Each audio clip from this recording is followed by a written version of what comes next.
اعوذ باللہ من الشیطان الرجیم، بسم اللہ الرحمن الرحیم۔ اب اس صورت کا اقامت دین جو اس کا جو اصل جو ایکسس ہے، اس کا جو عمود ہے، اس کے اعتبار سے دوسرا نہایت اہم مقام اب آ رہا ہے 8 آیات ہیں۔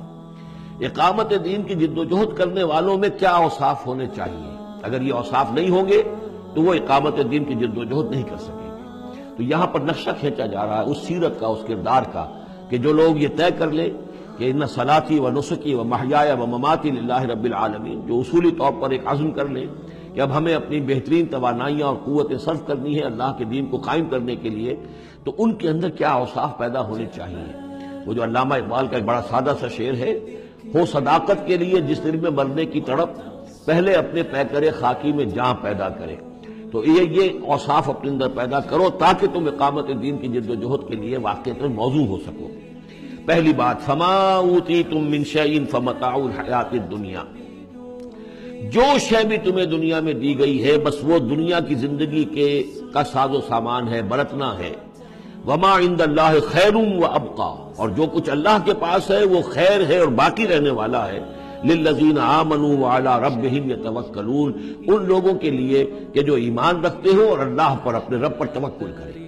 یعنی پہلی بات یہ کہ دنیا و ما فیہا سے ان کا قلبی تعلق جو ہے وہ اس طرح کا ہو جائے کہ اس کی کوئی اہمیت اور وقت ان کے دل میں نہ رہے،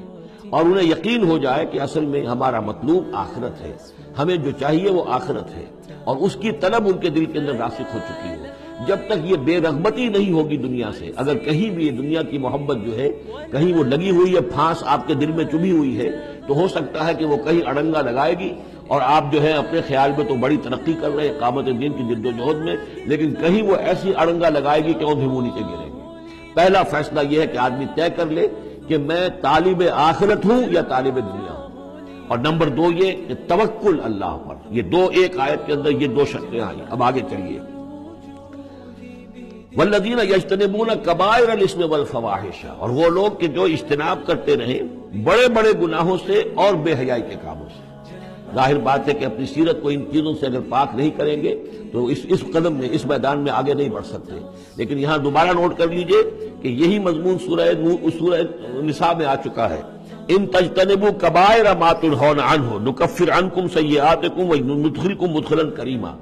دوسری مرتبہ اب یہاں آ گیا ہے، یعنی یہ کہ اقامت دین کے جو جد و جہد کرنے والے ہوں انہیں کبائر کے بارے میں اصل میں زیادہ حساس ہونا چاہیے۔ صغائر کے معاملے میں جس قدر زیادہ حساس ہم ہو گئے ہیں وہ اصل میں ایک بالکل غلط رخ ہے۔ صغائر کے بارے میں کم اور کبائر کے بارے میں ہو اصل۔ صغائر تو خود بھی ان الحسنات یذهبن السیئات، جو نیکیاں ہم کرتے ہیں اس سے خود بخود بھی وہ ایسے صغیرہ گناہ جو ہے معاف ہوتے چلے جاتے ہیں، لیکن ہو جاتا ہے الٹا برعکس ہو جاتا ہے معاملہ کہ ایک آدمی ان چیزوں میں تو بہت ہی جزرس ہو جائے اور بہت ہی باریک بین ہو جائے، لیکن جو حضرت مسیح کے الفاظ ہیں کہ مچھر تو چھانتے ہو اور سموچے اونٹ نکل جاتے ہو، یہ صورتحال جو ہے یہ بڑی ہی یوں سمجھیے کہ پیتھولوجیکل کنڈیشن ہے، یہ بیماری کی صورت ہے۔ یہ ہے کہ بڑے بڑے گناہوں سے اپنے آپ کو پاک کرو اور فواحش سے اور بے حیائی سے۔ وَإِذَا مَا غَضِبُوا هُمْ يَغْفِرُونَ، اور یہ کہ اگر کبھی کہیں غصہ آ جائے، جیسا کہ ہم پڑھ چکے ہیں سورہ حامیم سجدہ میں بھی، یہ وَإِمَّا يَنزَغَنَّكَ مِنَ الشَّيْطَانِ نَزْغٌ، وہ اگر شیطان کی کوئی چھوٹ لگنے ہی لگے تو فوراً اللہ کی پناہ طلب کرو۔ وَإِذَا مَا غَضِبُوا هُمْ يَغْفِرُونَ، جب انہیں غصہ آتا ہے تو اس غصے کو ڈھانپ دیتے ہیں، غصے کو پی جاتے ہیں۔ غفر کے معنی ڈھانپ دینا ہے، ویسے اس کے جو عام ترجمہ ہے معاف کر دیتے ہیں، بجائے اس کے کہ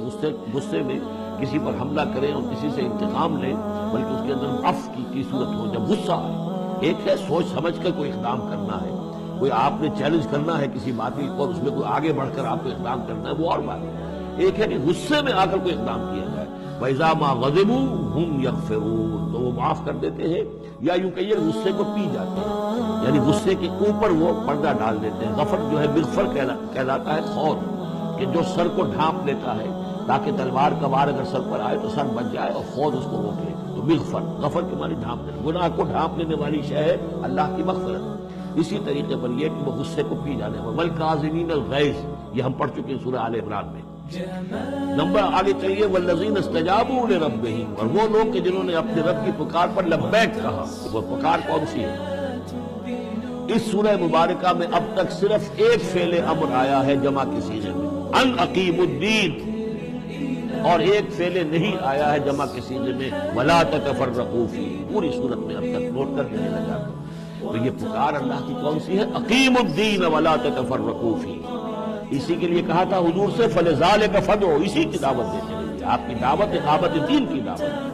یہ آپ کی کسی جزوی شے کے اوپر آپ جو ہے وہ ہیمر نہ کر رہے ہو، کسی جزوی سی شے کو آپ نے ہدف نہ بنا لیا ہو، اصل ہدف اقامت ہے۔ فلذالک فدعوا واستقم کما امرت ولا تتبع اهواءهم۔ اب یہاں فرمایا والذین استجابوا لربہم، جنہوں نے اپنے رب کی پکار پر لبیک کہا، واقاموا الصلاۃ، اور نماز قائم کی، اور وامرهم شورى بینہم، کیونکہ اب اجتماعی زندگی ہے، جماعتی زندگی ہے، اس میں مشاورت کا نظام ہونا چاہیے کہ وہ جو فیصلے کریں، جو قدم اٹھائیں، وہ اب باہمی مشاورت ہے۔ یہ بھی روح جب تک کہ اس اجتماعیت کے اندر نہیں ہوگی باہمی مشاورت کی، اور یہ کہ کوئی ایک شخص سمجھے کہ بس ہر معاملے کے اندر مجھے اپنی مرضی چلانی ہے، تو ظاہر بات ہے کہ پھر وہ کام آگے نہیں چلے گا۔ ہم پڑھ آئے ہیں کہ حضور سے یہاں تک کہا گیا ہے کہ یہ جن صحابہ سے خطا ہوئی ہے، غلطی ہو گئی ہے، ان کو بھی آپ وشاورہم فی الامر فاعف عنہم واستغفر لہم وشاورہم فی الامر، حالانکہ ان سے خطا ہوئی ہے، غلطی ہوئی ہے، لیکن پھر بھی آپ انہیں اپنے مشوروں میں شامل کریں، اس لیے کہ اس سے دلجوئی ہوتی ہے، ساتھیوں کے اندر میوچول کانسیپٹ ڈیولپ ہوتا ہے، ایک کانفیڈنس ڈیولپ ہوتا ہے، اور وہ سمجھتے ہیں کہ ہماری بھی بات سنی جاتی ہے۔ اور حضور نے بسا اوقات اپنی رائے کو پیچھے رکھ کر اپنے ساتھیوں کی رائے کے مطابق فیصلہ کیا۔ غزوہ احد میں یہی ہوا ہے، غزوہ بدر میں یہی ہوا ہے کہ جہاں پر آپ نے کیمپ لگانے کا فیصلہ کیا تھا، جب بعض صحابہ نے آ کر کہا کہ ہمیں اگر اجازت ہو ہم اپنی رائے دیں، اور جب انہوں نے کہا کہ ہمارے خیال میں وہ جگہ بہتر ہے، آپ نے کہا ٹھیک ہے یہاں سے کیمپ اکھاڑو، وہاں لگا دو۔ وَأَمْرُهُمْ شُورَىٰ بَيْنَهُمْ وَمِمَّا رَزَقْنَاهُمْ يُنْفِقُونَ۔ ایک اور شے جو لازم ہے اقامت دین کی جد و جہد میں، جہاں وقت لگے گا، جہاں آپ کی توانائی صرف ہوگی، اس میں پیسہ بھی لازم درکار ہے۔ وہ دعوت دین کا کام ہو، اقامت دین کی جد و جہد ہو، وَمِمَّا رَزَقْنَاهُمْ يُنْفِقُونَ، یہ انفاق کا مضمون آ گیا، اور جو کچھ کہ ہم نے انہیں دیا ہے اس میں سے وہ انفاق کرتے ہیں۔ وَالَّذِينَ إِذَا أَصَابَهُمُ الْبَغْيُ هُمْ يَنتَصِرُونَ، یہ وہ چیز ہے جس کے لیے میں نے نوٹ کرایا تھا کہ ایک ہے دعوت دین کا مرحلہ، تو دعوت کے مرحلے میں تو صورت وہ بتائی گئی کہ ادفع باللتی ہی احسن، اگر کوئی تمہیں گالی دے تم دعا کرو، کوئی تمہیں پتھر مارے تم پھول پیش کرو، لیکن اقامت دین کی جد و جہد اس کے اندر آگے چل کر معاملہ آتا ہے۔ جیسے قتال کا مرحلہ آ گیا تو وہاں تو فرمایا قاتلوا فی سبیل اللہ الذین یقاتلونکم اخرجوہم من حیث اخرجوکم، نکالو انہیں وہاں سے جہاں سے انہوں نے تمہیں نکالا۔ یہاں آ کر معاملہ کیا ہے والذین اذا اصابہم البغی ہم ینتصرون، اور وہ لوگ کہ جن پر اگر کوئی زیادتی کی جاتی ہے تو وہ بدلہ لیتے ہیں۔ یعنی یہاں پر اب اس کو اصل میں جد و جہد جو ہے حضور صلی اللہ علیہ وسلم کی، اس کے بھی اگر آپ دو مراحل سمجھیں گے تو ایک جو مکی دور میں وہ تھا، وہ دعوت کا مرحلہ تھا، ابھی اس میں اقدام کوئی نہیں کیا گیا، لیکن جب اقامت دین کے لیے اقدام شروع ہو جائے گا، آگے بڑھ کر باطل کو چیلنج کریں گے، تو اب وہ بات نہیں چل سکتی کہ معاف کر دیا کریں۔ وہاں تو بلکہ یہ ہے کہ جو غزوہ بدر میں جو اسیر ہوئے تھے ان کو بھی اگر فدیہ لے کر چھوڑ دیا گیا تو اللہ تعالیٰ کی طرف سے اس پر بھی اظہار ناپسندیدگی ہو گئی، بلکہ حضرت عمر کی رائے کی جو ہے گویا کہ تائید کی وہی نے کہ ان کو تو سب کو قتل کیا جانا چاہیے تھا، اور وہ ہمارے اندر جو ان کے رشتہ دار ہیں قریبی، وہ اپنے ہاتھ سے قتل کرتے ہیں، اس لیے کہ یہ فدیہ دے کر چلے جائیں گے۔ ظاہر بات ہے کہ اگلے سال وہی لوگ اکثر و بیشتر آ گئے کہ نہیں آ گئے، وہ چڑھائی کر کے آ گئے احد کے اندر، تو اس لیے وہاں پر آ کر جب اقامت دین کا مرحلہ جو ہے اقدام کے مرحلے میں وہ جد و جہد آتی ہے تو اس میں ہے والذین اذا اصابہم البغی ہم ینتصرون، یہ گویا کہ ان دونوں مراحل کا آپس کا فرق اور تفاوت ہے۔ صدق اللہ العظیم۔